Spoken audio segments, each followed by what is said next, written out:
Afternoon, folks. I'm Dave Canterbury with Self-Reliance Outfitters in the Pathfinder School, and I'm out here in a local wildlife area today.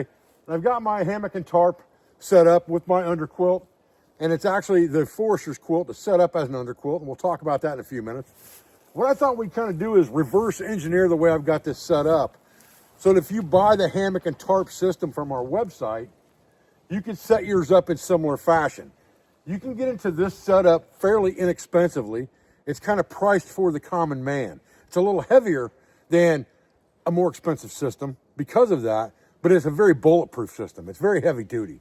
So you've got the forester's quilt underneath there as your underquilt, and that thing is good to probably, if I had to guess, 30 degrees. I've slept in it at 35 and it was fine, more than warm enough. So I'd guess 30 degrees is probably the limit on that thing. The forest quilt itself is a very multifunctional piece of gear. We've talked about that in other videos, but it can also be used for an underquilt. You get a tarp with this hammock, and you get the hammock system with the tree straps. So the hammock, the tree straps, and the tarp are right around that $75 range for that complete package. And the forest quilt itself is about another $75. And I'm just spitballing prices here. Those will be close, within a few bucks. Okay, so for 150 bucks, you've got a pretty decent system here. All you have to add to it is some type of an overquilt system that you're going to sleep inside of, right? And that could be a cheap sleeping bag you've got unzipped that's an overquilt. Anything like that will work. The important thing with hammocks, just like the ground, is what your insulation is underneath you. You need a lot more insulation underneath you than you need on top of you. If you've got a good underquilt underneath your hammock, just like having a good ground pad, you can get away with a lot less over top of you. All you need to do is retain body heat and trap body heat. That's all you need to worry about. The convection problems you have in a hammock and the conduction problems from the ground are a much bigger issue when people sleep cold at night than anything else. This will help you get past that. So what I thought I would do is I would walk you through how I set this system up, because there's a couple little tips and tricks that I've learned over time that may help you. So let's kind of deconstruct this thing and engineer it backwards, as it were, so that I can show you how I've got it set up. Now, first of all, I've got this wing tied up here, up above my head, so that you can see inside, all right? This thing goes down to the ground, to a stake. Right here's the other end of the line, hanging off a tree branch right here. This thing would go down to the ground to, again, trap more body heat inside in an A-frame configuration on a diamond, okay? That's what this tarp is built for, to either use on the ground as a ground tarp or to be used over a hammock, and it's big enough on a diamond to go over the Pathfinder hammock. But it's also large enough to make a great ground tarp if you want to use it for configurations for sleeping on the ground as well. So we'll get this tarp kind of taken down. I want to show you how I set it up on the ridge line, because there's a couple little tricks to that too. You're going to want a ridge line on here to support your bug net anyway, and you can use that same ridge line for your tarp.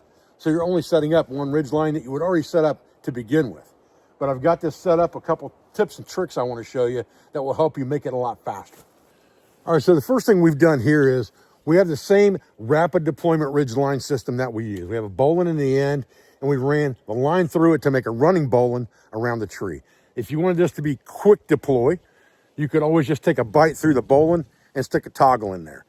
I'm not worried about taking this tarp down in a hurry, so I just ran a running bowline through there. And then I have one prusik loop right here on the line, and inside the tie out of this tarp, I put a anodized S-beaner right there. And all I have to do is loosen that up, just like that, and I can take that S-beaner out, just like this.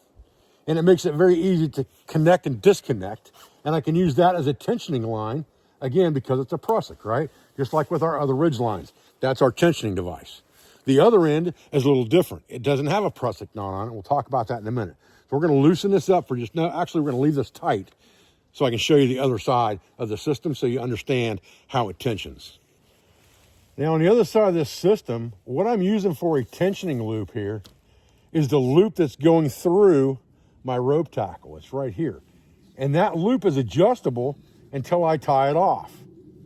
So I can now pull that straight back to adjust that same night-eyes clip and then just tie it off in a slippery half hitch right there, and it can't loosen up. all right? So the way I do that, let's loosen this up real quick so you can see this. We'll pull this line loose, and we'll disconnect this beaner real quick off of here, this S beaner. So now if I pull this out, it's exactly the same thing that we use for everything else for a tensioning system.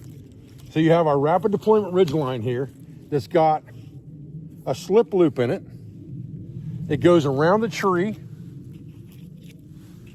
and comes through the slip loop, and that becomes your rope tackle. So when you pull that down and pinch it off, what you do is you tie a slippery half hitch in that. When you do that, slippery half hitch, you create a loop right here. That's actually a sliding loop. And that's the loop I take straight across. And I use that loop to this S-beaner, and I can just pull as large as I need to get it over to the S-beaner, clip it on there, and then I can just pull it straight through, just like this, to tighten that up. And when I'm done, I just put a second slippery half hitch in there, just like that, and it's done. So that gives me a way to connect my tarp, a way to tension my line, all of that in one fell swoop, and makes it really, really easy when I want to get it undone. It's also, again, very easy because now this becomes a slip. Once I take the S-beaner off, the entire ridge line will come undone, just like our rapid deployment ridge line that we already use all the time, okay? The difference is that this ridge line also supports our bug net. You can see what I've done is I've ran this ridge line. Get this tarp out of the way. You can see I've run this ridge line right through these D-rings that are built into this bug net. So now it supports the bug net and the tarp, and it's very easily adjustable either direction to get the tarp centered on the hammock, and very easy to tighten up and fairly quick to get down. Now, you could do one of two things. You could just leave this ridge line, if you wanted to, in this bug net, or you could take it with you and take it completely out and off the tree and all of that stuff. But if you wanted to leave it attached, you could, especially if you have the toggle system instead of the running bowline. I'm going to take it completely out because this is the same ridge line I keep in my pack all the time. It just works great for this hammock as well. Now, what I do with this stuff is I just stuff it. I don't fold it. So if the tarp's going to go up last, then I'm going to take that tarp and I'm going to stuff it in the bag first. So again, I'm just stuffing it in a dry bag. All of this stuff will easily fit into a 20-liter dry bag. So there's our tarp out of the way. Done. Now let's talk about the way we've got our underquilt suspended here, okay? Our underquilt, again, is our forest quilt. And what I've done is I've taken a lightweight carabiner, and all I've done is I've tied a slip knot in these cords that will come right out. And these are heavy-duty shot cords with heavy ends on them and heavy cord locks on them. Again, it's a little heavier, but it's bulletproof, okay? And all I did was I turned that over and put a slip knot in it so that those ends right there would keep it from coming out. I take that carabiner and stick it through those two loops, just like that. And I just connect that right to the carabiner that's holding my hammock up and spread it out. If I want to adjust things, I can adjust these out a little bit, and I can open this thing up so I get some more breathing room in there, or I can close it up by cinching these down to give me a little bit less breathing room to get more insulation in the hammock if I want it, okay? It's a really simple system. So now again, I'm just going to take this thing off of here, and I can leave these in here if I want to. If I'm using this mostly for an underquilt, I can just leave these like they are. It's no big deal, and take it off.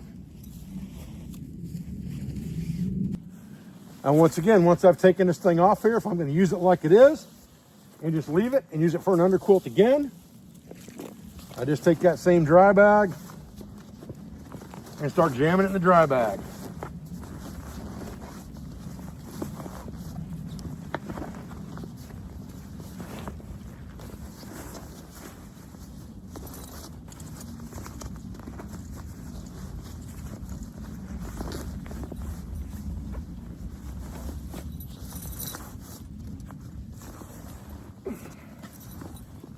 All right, so we're about right here on the dry bag. We got plenty of room left. And all we got left to put in there is a hammock. Okay? Okay, this hammock is real simple. I mean, you've got a set of tree straps that have loops in them. And all you have to do is adjust it to the tension you want or the hang angle you want, and you're ready to rock and roll. Drop it off. The tree strap has a loop in the other end, right here, that you put around the tree. And again, it's just a running loop that you put around the tree, put the tail through, cinch it up, put your hammock on it, and you're done. We'll stuff these in last because they come out first. Okay, now we jam the hammock in there. And again, I'm just stuffing it. Not worrying about folding this stuff up neat and tidy. I'm just stuffing it in. It'll come out the same way it went in.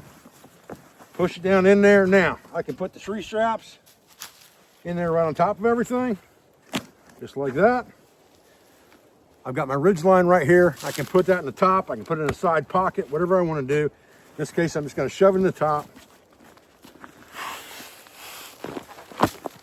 Press everything down. And you can see still plenty of room in that dry bag. And there's an entire shelter system in that simple dry bag. Very, very easy, convenient, quick and dirty.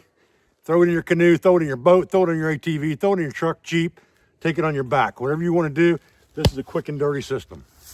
All right, guys, listen, I appreciate you joining me for this video today. Just a quick up, down in the hammock, a few tips and tricks. The way I use that hammock and our system together and stuff it into a dry bag for transport, it makes a very, very convenient system that in a dry bag is waterproof and ready for you when you need it. And it's plenty warm for this time of year. Absolutely no doubt about it. I appreciate your views. I appreciate your support. I thank you for everything you do for our school, for family, for business. All of our sponsors, instructors, affiliates, and friends. I hope to see you for a class out here at the Pathfinder School in Southeast Ohio in 2025. Class is available on our website at selfrelianceoutfitters.com under the training tab. I'll see you guys on the next video. Thanks.